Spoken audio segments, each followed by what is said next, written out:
When I first spoke about sight in Psychology 01, I said that sight was simply the act of receiving photons into your eyes, and so therefore microorganisms can also see the world by merely receiving photons. However, only the mind, the processes carried out by the brain, can give you the mental experience of receiving those photons.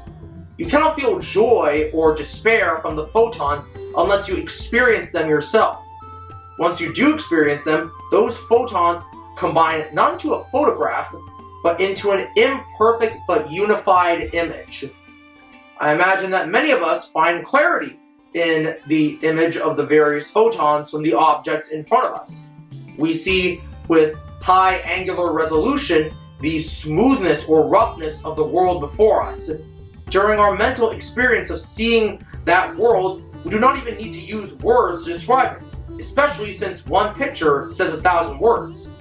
Moreover, it feels as though our eyes are windows, whereas we, the people, are just tiny creatures who stand behind those windows, looking out into the great unknown.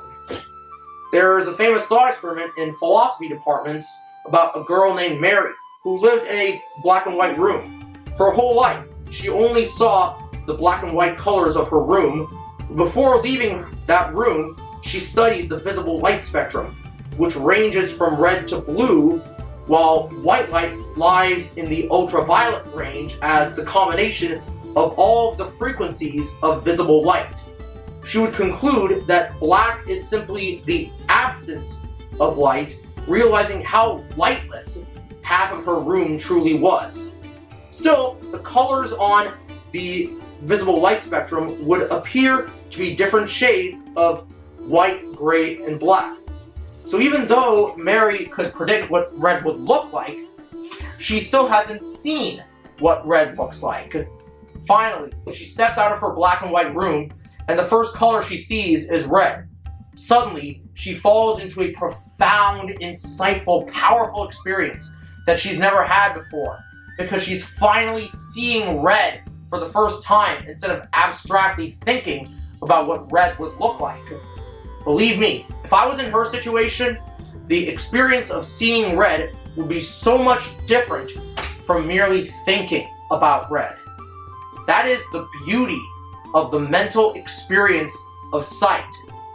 Please discuss with your classmates the mental experience of sight in the comment section below. There is an entire complicated process of how the photons travel from the eyes to the brain, but I'm not going to cover that process until I get to the series on biopsychology, which is not the series at hand. In our next lecture of Psychology 01, we will begin discussing the mental experience of hearing. Thank you all for tuning in to Thursday's class sessions. Like me on Facebook, follow me on Twitter, subscribe to my channel, and buy the 3 volumes of my novel on Amazon, Lulu.com, or BarnesandNoble.com. I've been Varun Gupta, the Autistic Skeptic. Until next time, think skeptically, historically, and psychologically.